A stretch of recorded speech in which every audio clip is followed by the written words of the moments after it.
10th class का math का ये प्रश्नावली 1.2 है।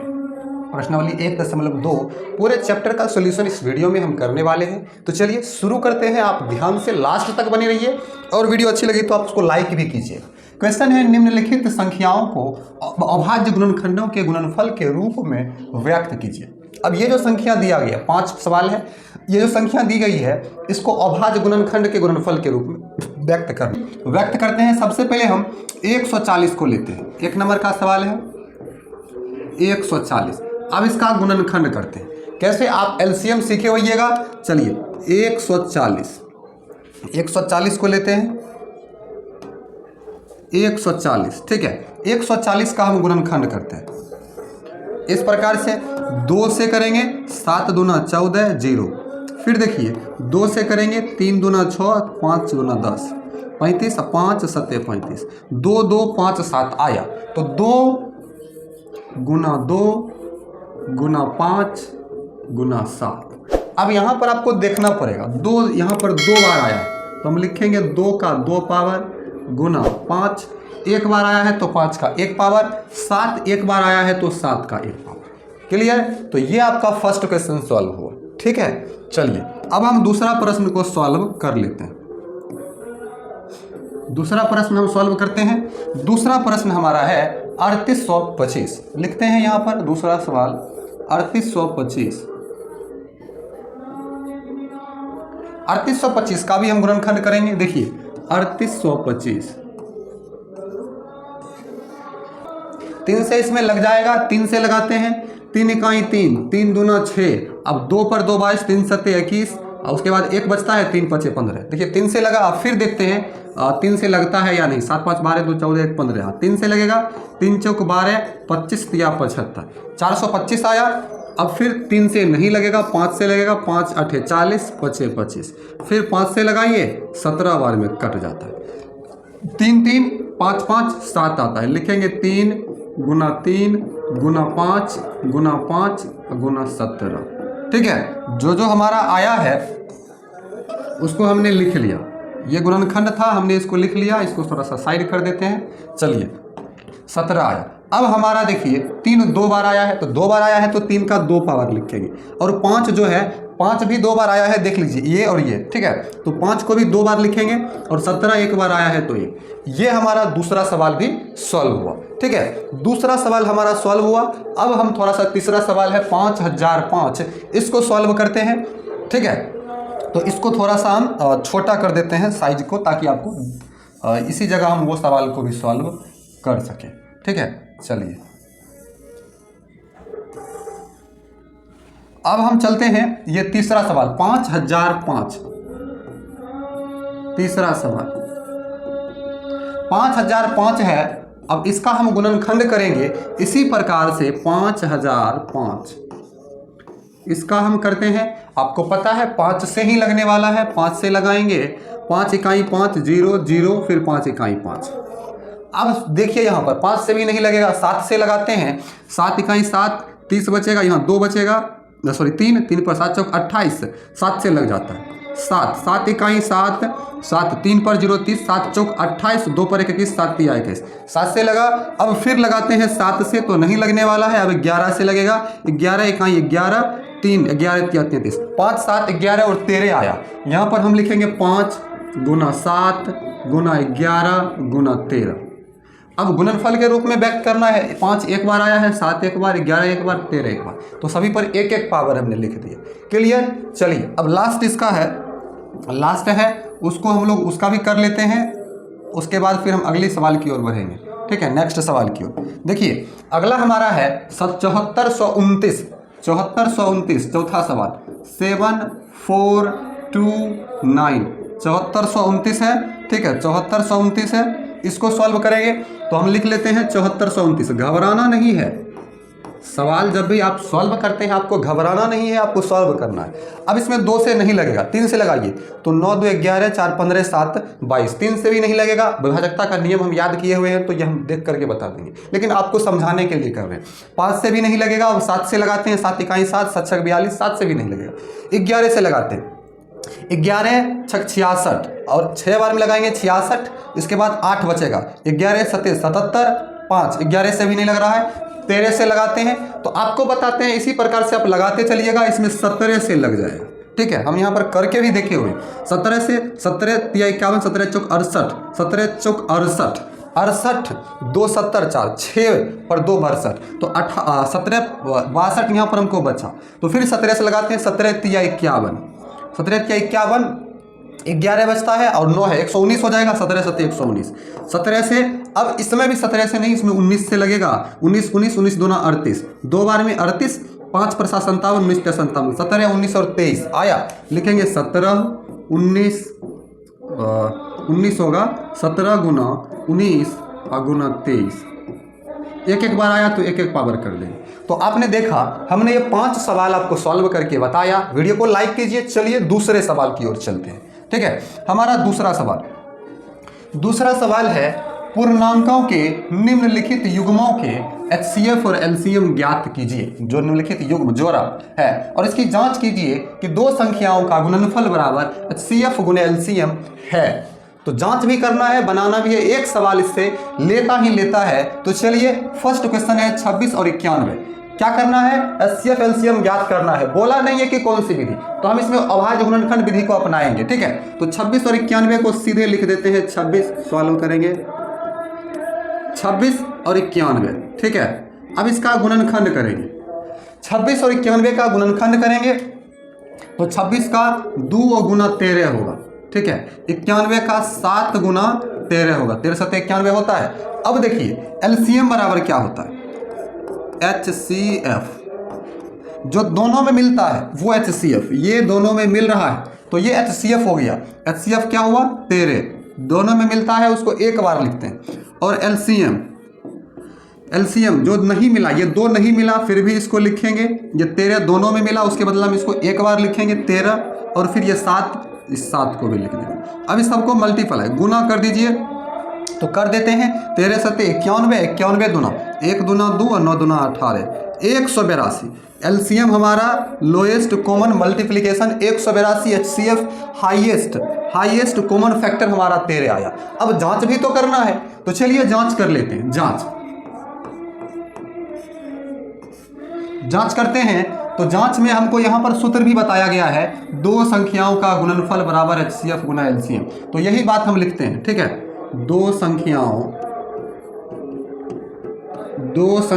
का गुणनफल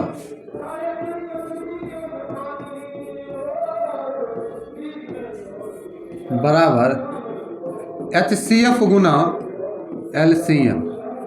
ठीक है, ये फॉर्मूला है, लिखते हैं। दो संख्या, पहला 26 और दूसरा 91, लिख देते हैं 26 और गुना 91 अब बराबर HCF हमारा देखिए 13 आया, तो HCF 13 और LCM हमारा आया 182, तो 182। ठीक है, 182।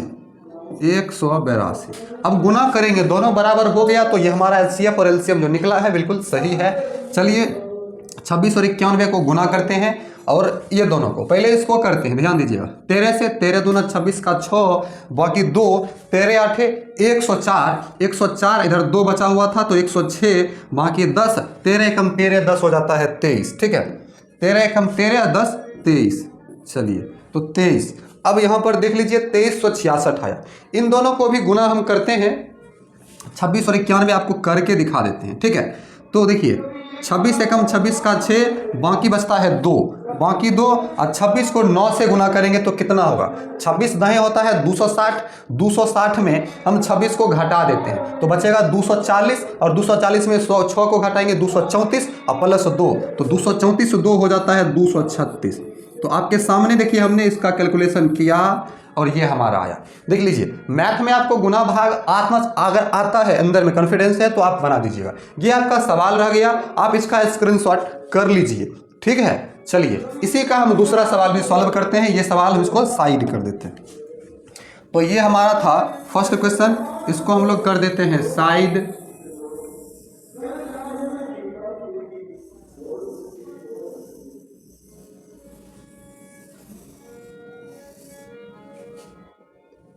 चलिए इसको हम लोग साइड कर देते हैं छोटा करके, ताकि हमें ये दिक्कत ना, ठीक है। हमने इसको साइड कर दिया। अब हमारा दूसरा प्रश्न है, दूसरा है 510 और 92 92 करते हैं। 510 को लिखेंगे, 92 है तो 92 92 को लिखेंगे। लिखे। अब दोनों का हम अभाज्य गुणनखंड यहां पर कर लेते हैं। 510 2 से 2 दूना 4, ठीक है। एक बचा, एक पर के 11, 2 पंचे 10, 2 पंचे 10, 255 आया। अब 2 से नहीं लगेगा, 3 से लगेगा। 3 सते 21, सॉरी 3 8 24, 8 बार में लगेगा। 3 पचे 15, 5 से 17 पचे 85, 2 3 5 17 आया। तो 2 3 5 17। अब फिर हम 92 का करते हैं। 92 हमारे पास है, ठीक है। 92 का करते हैं फिर। चलिए ये 17 है, इसको हम लिख देते हैं। 92 का करते हैं, तो 92 का हम कर लेते हैं इसी प्रकार से। 92 92 देखिए 2 से करेंगे, 2 चौक 8, 2 छक 12 46, 2 से 23 आएगा। तो हमको यहाँ पर आया है 2 2 23, 2 2 23 आया। 2 2 23। अब HCF highest common factor, HCF हमारा होगा जो दोनों में मिलता है। 2 मिल गया। अब दूसरा देखिए कुछ मिल रहा है नहीं ना, तो 2 HCF हो गया। LCM, LCM जो मिला उसको एक बार, जो ना मिला उस सारे को लिखते हैं। यहाँ पर देख लीजिए 3 मिला तो 3 लिखेंगे, 5 मिला तो 5, 17 मिला तो 17, 2 मिला तो 2, 23 मिला तो 23। जो जो मिला उन सब को लिख लिए। अब ये सारे गुना करेंगे तो हमारा होगा ये LCM। चलिए गुना करते हैं। 2 तिया 6, 6 पंचे 30, 30 दूना 60, 60 को 17 से गुना करेंगे तो यहाँ तक का गुना हमारा कंप्लीट होगा। तो 60 गुना 17, तो 17 छक 102 और 0। इस पर इसमें हम 23 से गुना करते हैं। अभी एक बार में इतना गुना करना आपको पता है। यहाँ पर हम ऐसे हाथ से आपको भी करना है गुना, याद रहेगा एग्जाम में। 23 को 0 से करेंगे 0, 23 दूना 46 का 6, बाकी 4, 23 दहें 230 और 4 234 होता है। तो देख लीजिए 23,460 LCM आया। HCF हमारा 2 आया। अब इसका हम कर लेते हैं जांच कर लेते हैं। इसको थोड़ा सा साइड करेंगे। अब हम इसका जांच करते हैं, ठीक है। ये फॉर्मूला होता है। अब जांच करते हैं। 2 संख्या हमको दिया हुआ था 510 और 92 92। देखिए 510 और गुना 92 बराबर HCF हमको आया है 2, ठीक है। HCF हमको 2 आया है। LCM आया है 23,460, 23,460, ठीक है। 23,460 LCM आया है, HCF आया है हमारा 2। अब गुना करते हैं। 92 से इसको करेंगे। देखिए 0 है, 0 रख देते हैं। गुना करने का तरीका भी सीख लीजिए आसानी से। अब 51 को हम 2 से करेंगे। 51 दूना 102 होता है। 102 का 2 बाकी 10। 51 नमा कितना हो? 51 दहे 510 होगा। और 510 में हम 51 को घटा देंगे। तो 510 में 51 को घटाएंगे, 510 में 1 घटाएंगे 509, 509 में 50 को घटाएंगे तो 459, और 459 में 10 को जोड़ेंगे 469। तो 46,920 आया। गुना कीजिएगा इतना ही आएगा। 2 से करेंगे 0 दूना 0, 2 छक 12 का 2, बाकी 1, 4 दूना 8, 1 9 और 23 दूना 46, 46,920 और 46,920 आया दोनों तरफ। तो ये हमारा जांच कंप्लीट हुआ। ये हमारा जो सेकंड सवाल था ये 510 और 92 का HCF LCM क्लियर। अब हमारा तीसरा सवाल है 336 और 54, उसको देखते हैं। इसको हम लोग क्या करते हैं, साइड कर देते हैं ताकि हमको दिक्कत नहीं हो।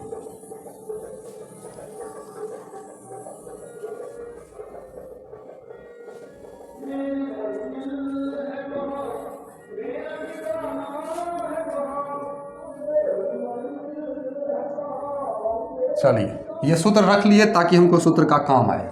फिर 336 और 54, 336 और 54 है तो 54, 336 और 54 का हम HCF ज्ञात करते हैं। तो सबसे पहले 336 का हम गुणनखंड कर लेंगे, यहीं पर कर लेते हैं। 336 का गुणनखंड तो 2 से 2 इकाई 2, ध्यान दीजिएगा 2 इकाई 2, 2 छक 12, 1 2 8 16, 168 आया। 2 8 16, 2 चौक 8, फिर 2 से 2 चौक 8, 2 दूना 4, 2 से 21, उसके बाद 3 से आता है 7। ठीक है, 3 से हमारा आता है 7। चलिए अब हमको आया 2 2 2, 1 2 3 4, 4 बार 2 आया, लिख देंगे 1, 4 बार 2 आया, 1 2 3 4, उसके बाद 3 और 7 आया, तो 3 गुने 7। क्लियर। अब 54 का हम तो ऐसे ही कर लेंगे, 27 दूना 54, 9 तिया 27, 3 तिया 9, इतना आ गया। ठीक है, इस बेचारे को हम कर देते हैं साइड। ठीक, चलिए इसको हम साइड कर देते हैं, यहाँ पर ये रहेगा। ठीक है, चलिए अब दोनों में जो मिलता है वो हो गया HCF। दोनों में 2 मिल रहा है, दोनों में 2 मिल रहा है तो HCF हमारा ये 2 हुआ। अब दोनों में देखिए ये 3 मिल रहा है, ये 3 देखिए दोनों में मिल रहा है, तो ये 3। अब कहीं भी मिले उससे कोई मतलब नहीं, दोनों में वो चीज़ है तो है, लिख लेंगे 3। अब कुछ मिल रहा है, 2 मिला 3 मिला, अब इधर 2 को 3 इधर 2 2 7 है, नहीं मिला तो इसका HCF हो जाएगा 2 तिया 6। LCM देखते हैं, LCM दोनों में 2 मिला, फिर 3 को 2 है, जो नहीं मिला उसको भी लिख लेंगे, फिर 3 मिला है तो 3, फिर 7, फिर 2 बार 3 है तो 3। ठीक है, तो इतना मिला। अब हम इसको गुना कर लेते हैं, 3 तिया 9, देखिए 2 दूना 4, 4 दूना 8, 8 दूना 16, 16 तिया 48। अब 48 को फिर हम इतना ये तीनों से गुना करते हैं एक एक करके। ठीक है, 48 को 7 से करेंगे, 7 8 56 का 6 बाकी 5, 7 चौक 28, 5 33, 48 बचे 336 होता है। फिर 3 तिया 9 से इसमें हम गुना कर देंगे 9 से। ठीक है, एक एक करके आप कर लीजिएगा, 9 छाक 54 बाकी 5, 9 तिया 27, 5 32 बाकी 3, 9 तिया 27 3 30, 324 हुआ हमारा LCM 324, HCF 6 आया। जांच कर लेते हैं। ठीक है, जांच कर लेते हैं। चलिए तो पहले इसको हम साइड कर देते हैं तब जांच कर लेंगे। ठीक है, जांच कर लेते हैं। तो दो संख्याओं का गुणनफल बराबर HCF गुना LCM होता ही है। अब होता ही है तो हमको दो संख्या, एक 336 एक 54 है, तो 336 गुना 54 अब बराबर HCF गुना LCM है। HCF हमको 6, LCM 324 आया। HCF 6, LCM 324। ठीक है, चलिए अब दोनों को गुना, वो दोनों को गुना कर देंगे, ये दोनों को भी गुना कर देते हैं। इसको करना पड़ेगा। ठीक है, ये हमको याद नहीं है, हम कर लेते हैं 336 और 54 का। 336 और 54, 6 चौक 24 बाकी 2, 4 तिया 12, 2 14 बाकी 1, 4 तिया 12 1 13, 6 पंचे 30 के 0 बाकी 3, 3 पचे 15 3 18 बाकी 1, 3 पचे 15 1 16, 4 4 8 3 11 बाकी 1 16 17 1 18, तो 18,144 आया। ये दोनों को गुना करेंगे 18,144। अब ये दोनों को गुना करते हैं, देखते हैं 4 छक 24 का 4 बाकी 2, 2 18,144 आया, दोनों तरफ मिल गया। तो ये हमारा तीसरा सवाल भी सॉल्व हो गया। तो 2 नंबर का 3 सवाल था, तीनों सवाल हमने सॉल्व किया। तीसरे सवाल की ओर चलते हैं। टोटल इसमें 7 प्रश्न हैं। तो ये तीसरा सवाल है। तीसरा है अभाज्य गुणनखंडन विधि द्वारा निम्नलिखित पूर्णांकों के HCF और LCM ज्ञात कीजिए। तो इनमें सिर्फ हमें HCF और LCM ज्ञात करने हैं। तो चलिए हम इसे ज्ञात करते हैं। बिल्कुल आसान है। 1 नंबर का पहले लेते हैं 12, फिर है 15, फिर है 21। ठीक है, अब गुणनखंड करते हैं। भाग विधि, गुणनखंड विधि, किसी विधि से बना सकते हैं। 12 का 6 दूना 12, 2 तिया 6। ठीक, आगे है 15, 3 पचे 15, 21 है 3 सत्ते 21। अब इसमें HCF लिखेंगे, LCM लिखेंगे। देखिए जो तीनों में मिला वो हमारा हो गया HCF। 3 देखिए तीनों में मिला तो एक बार लिखेंगे। LCM जो नहीं मिला उसको भी लिखेंगे, जो मिला उसको भी। तो 2 गुना 2, 3 तीनों में मिला तो 3, फिर 5 7, 5 गुना 7। ठीक है, देखिए अब गुना करते हैं। 2 दूना 4, 4 तिया 12, 12 पंचे 60, 60 सत्ते 420। तो 420 LCM आया, HCF हमारा 3 आया। दूसरा दूसरा सवाल देखते हैं। 17 है तो 17 को लिख लेंगे, 23 है तो 23 को, 29 है तो 29 को। अब यहाँ पर बात क्या आती है प्रॉब्लम की कि 17 में भाग लगेगा नहीं, तो हम इसको 1 गुना 17 लिखेंगे। 23 में नहीं लगेगा, 1 गुना 23 लिखेंगे। ठीक है, 29 में नहीं लगा, 1 गुना 29 लिखेंगे। ठीक है, लिख लिए। अब तीनों में क्या मिल रहा है? कुछ नहीं तो 1 मिल रहा है, तो HCF हमारा जो तीनों में मिलता है वही रहता है, 1 हो गया। एलसीएम क्या होगा? एलसीएम हमारा 17 गुना 23 और गुना 29, तीनों को गुना करेंगे वही एलसीएम होगा। आप गुना कर लीजिएगा इसका और कमेंट में भी जरूर लिखिएगा, हम समझेंगे कि आपको समझ में आ रहा है। चलिए आगे बढ़ते हैं। 8, 9 और 25 है, 8, 9, 25। अब इसमें देखिए 8 का गुणनखंड करेंगे तो 2 गुना 2 और फिर गुना 2, 2 दूना 4 दूना 8। 9 का करेंगे 3 गुना 3, 25 का करेंगे 5 गुना 5। कोई तीनों में मिल नहीं रहा है, अपने मन से तीनों में 1 से गुना करेंगे। 1 से गुना करने से कोई परिवर्तन होता नहीं है। तीनों में अब 1 मिला, तीनों में अब 1 मिला, तो तीनों में 1 मिला तो HCF हो गया हमारा 1। HCF 1 हुआ। एलसीएम जो नहीं मिला उस सबको लिखेंगे। 2 3 बार आया है तो 1 2 3, फिर 3 2 बार आया है तो 3 3, और उसके बाद 5 2 बार आया है तो 5 5। कर लीजिए गुना। 2 दूना 4 दूना 8 या 24 या 72, इधर से करते हैं 25 25, ये दोनों को 25, 25 दूना 50, 50 दूना 100, 100 दूना 200, 200 या 600, 600 या 1800। कितना होता है? 1800। हमेशा इजी वे नहीं ढूंढिए, बस टेक्निकल वे ढूंढिए और टेक्निक से आराम से काम तमाम कर दीजिए। तो आप स्क्रीनशॉट ले लीजिए। तीसरा सवाल आपका खत्म हुआ। आते हैं चौथा सवाल। बड़ा ही इंपॉर्टेंट क्वेश्चन है चौथा, जो कई बार बोर्ड एग्जाम में पूछा गया है। अंक चेंज था लेकिन पूछा गया है, और ये भी पूछा गया है। बोल रहा है HCF 306 और 657 बराबर 9। 306 और 657 का HCF हमारा कितना दिया गया है? दिया गया है 9। तो एलसीएम 306 और 657 का ज्ञात करना। HCF दिया है, एलसीएम पूछा, तो हम क्या करते हैं? लिख लेते हैं, मान लेते हैं, पहले सॉल्व करते हैं। मान लेते हैं, क्या मानेंगे? माना प्रथम संख्या, प्रथम संख्या को, पहली संख्या को ये मानते हैं। पहला संख्या इसमें 306 को मान लेते हैं। अब 657 को भी आप मान सकते हैं, कोई दिक्कत नहीं। तथा दूसरी संख्या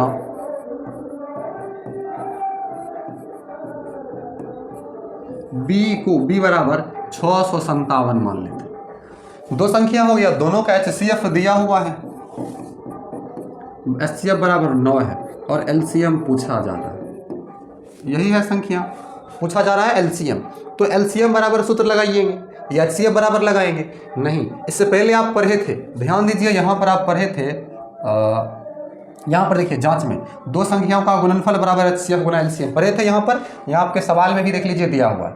बस यही फॉर्मूला का हम यूज़ करने वाले हैं। ठीक है, इसी का यूज करेंगे।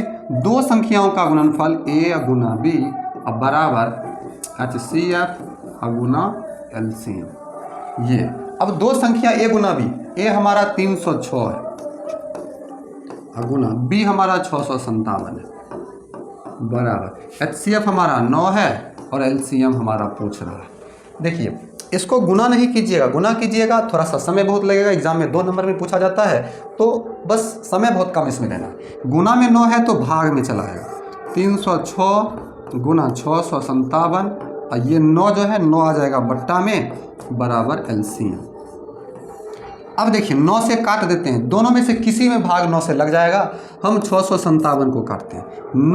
9 सत्ते 63, 2 पर 9 तिया 27, 73 बार में कटा। तो LCM बराबर हमारा क्या आया? LCM बराबर 306 गुना 73 73। इसको गुना कर लेते हैं क्या? चलिए गुना कर लेते हैं। 73 को 6 से, 6 तरीक 18 और बाकी 1, 6 सत्ते 42, 1 43।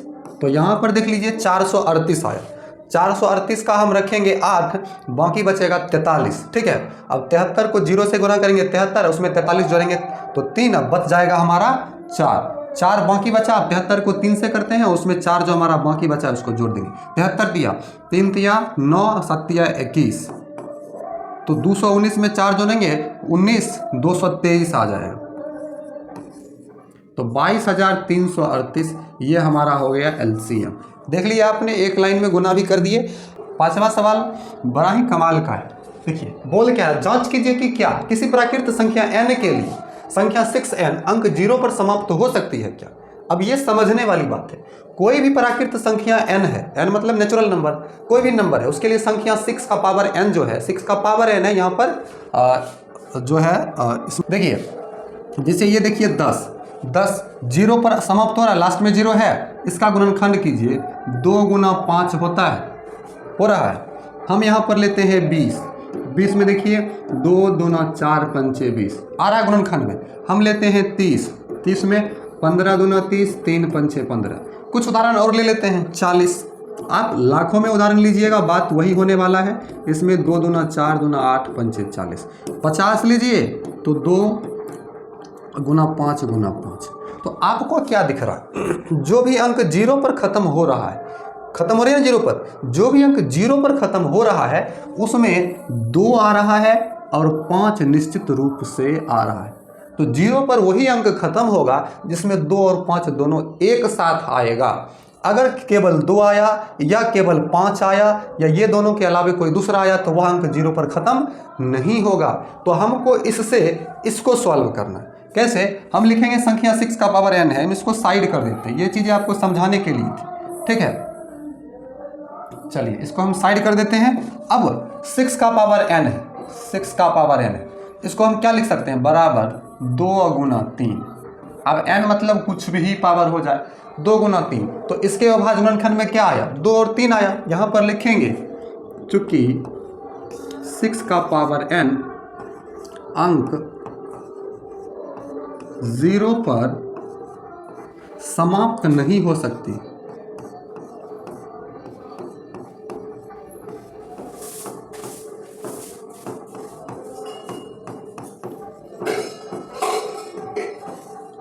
समाप्त नहीं हो सकती है। अब समाप्त तो नहीं हो सकती है, तो क्यों नहीं हो सकती है, कारण भी तो देना है। तो नहीं हो सकती है क्योंकि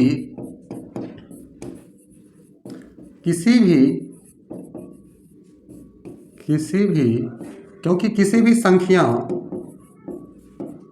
का अंक 0 पर समाप्त तभी होगा,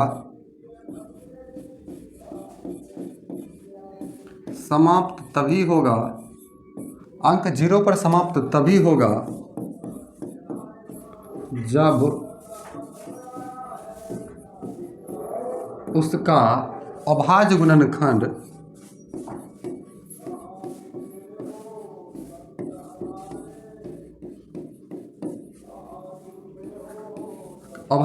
कितना आएगा, 2 तथा 5 आए। बस यही हो गया कारण। लेकिन इसमें हमको क्या प्राप्त हुआ है, 2 3 हुआ है 6 के गुणनखंड में, तो ये नहीं हुआ। चलिए छठा सवाल, 6 सवाल की ओर चलते हैं। छठा सवाल है, व्याख्या कीजिए कि इतना और इतना भाज्य संख्याएं क्यों हैं। तो भाज्य संख्याएं है कि ये कैसे है, हमको जांच करना है। तो पहले हमको भाज्य संख्याओं का परिभाषा जानना पड़ेगा, ठीक है। भाज्य संख्याएं होती क्या है, भाज्य संख्या, आप देखिए भाज्य संख्या वैसी संख्या जिसके अभाज्य गुणनखंड में एक और उस संख्या के अलावा कोई तीसरा संख्या भी हो, अर्थात उसमें 2 से अधिक संख्या से भाग लगेगा तो भाज्य संख्या है। अब हम जांच करेंगे कि ये संख्या भाज्य है या नहीं। तो हम सबसे पहले पहली संख्या उतारते हैं, 7 गुना 11 गुना 13 और प्लस 13, ये उतारे पहले ये सब, ठीक है। देखिए दोनों में क्या मिल रहा है, 13 मिल रहा है, 13 कॉमन ले लेंगे। इधर हमारा 7, इधर 11, 13 कॉमन लिए तो कुछ नहीं तो 1 तो बचेगा, प्लस इधर से भी 13 कॉमन लिए, कुछ नहीं तो 1 बचेगा, ठीक है। 13, अब इधर 7 गुना 11, 11 7 77, 77 को 1 से गुना करेंगे 77 और प्लस 1, ठीक है। तो 13, देखिए 13 गुना 77, 1 हो जाएगा 78, ठीक।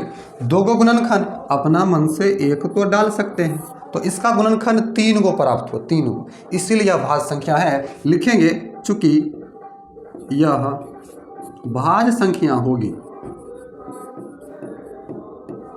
है। क्यों? क्योंकि इसके 2 से अधिक गुणनखंड है।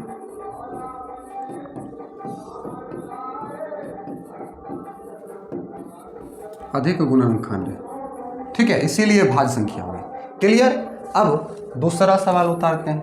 दूसरा हमारा है 7 गुना 6 5 4 गुना 3 गुना 2 गुना 1 प्लस 5। ये हमारा प्रश्न है। अब ये प्रश्न है तो चलिए इसमें देखते हैं कॉमन क्या आने वाला है। तो यहाँ पर आप देखिए 5 5 दो जगह है, 5 कॉमन आएगा। हम 5 कॉमन ले लेते हैं तो बचेगा 7 गुना 6, 5 ले लिए कॉमन, कुछ नहीं तो 1 बचेगा 5 की जगह पर। 1 गुना 4 गुना 3 गुना 2 गुना 1 प्लस 5 कॉमन लिए तो इसके जगह पर भी कुछ नहीं तो 1 बचने वाला है। अब 5 गुना कीजिए सबको, सच्छक 42 1 गुना 4 4 होगा, 4 तिया 12 12 गुना 24 एकम 24 अब प्लस 1 है। मल्टीप्लाई कर लेते हैं सभी को, गुना 5 42 को 24 से कीजिए, 24 गुना 48 बाकी 4 और 24 चौक 96 और 96 4 100 1008 प्लस 1 कर लेते हैं। 5 गुना 1 जोड़ेंगे तो 1009।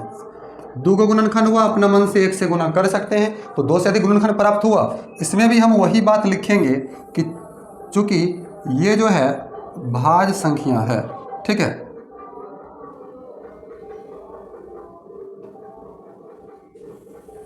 ठीक है, ये क्या है? भाज्य संख्या है। यहाँ पर हम लिखेंगे क्योंकि यह भाज्य संख्या है, क्योंकि इसके 2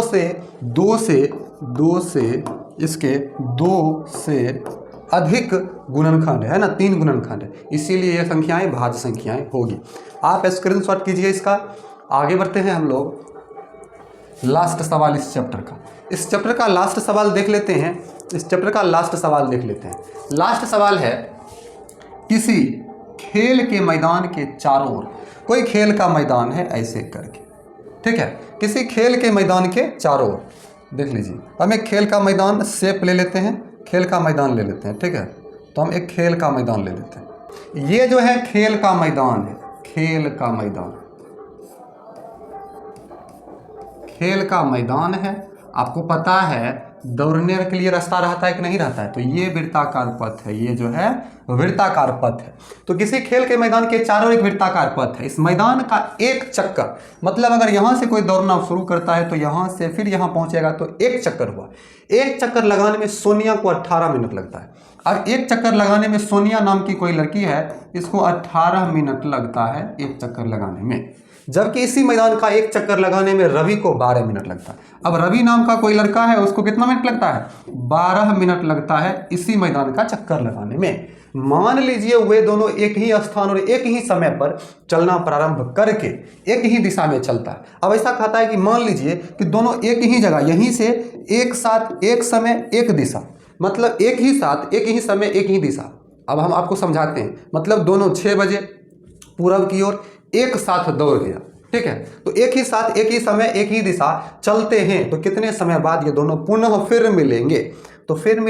तो इसका जो है ये लघुत्तम इसका निकलेगा, एलसीएम। कारण क्या है?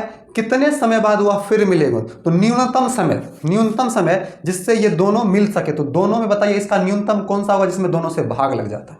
निकाल करके आपको हम बता देते हैं।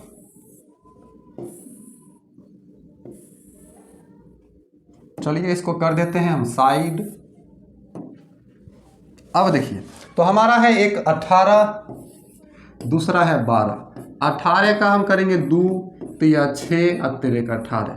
12 का 2 दूना 4 तिया 12, 2 2 3 आया। हमको इसका निकालना है एलसीएम, जिसको लघुत्तम समावर्तक बोलते हैं। 2 मिल रहा है, 3 मिल रहा है, जो मिलता है उसको भी लिखते हैं, नहीं मिलता है उसको भी। तो एगो 2 लिखेंगे, ये 3 नहीं मिला, ये 3 मिला और ये 2। अब गुना कीजिए, 2 तिया 6 3 18 दूना 36। तो 36 मिनट बाद दोनों पुनः प्रारंभिक स्थान पर मिलेंगे। ठीक है, तो हमने इस वीडियो में आपको एक्सरसाइज जो है एक्सरसाइज 1.2 पूरा बताया। वीडियो अच्छी लगे तो जरूर लाइक करके जाइए आप लोग। ठीक है, चैनल को सब्सक्राइब करना ना भूलें, सब्सक्राइब आप लोग कीजिए जल्दी से। इसी प्रकार से वीडियोस आते रहेंगे और आप अपने दोस्तों के साथ शेयर कीजिए। ठीक है, और हमारा मदद करना चाहते हैं तो ज्वाइन बटन दबाकर थैंक्स का ऑप्शन है, आप वहां से कर सकते हैं। थैंक यू, मिलते हैं प्रश्नावली 1.3 में। थैंक्स।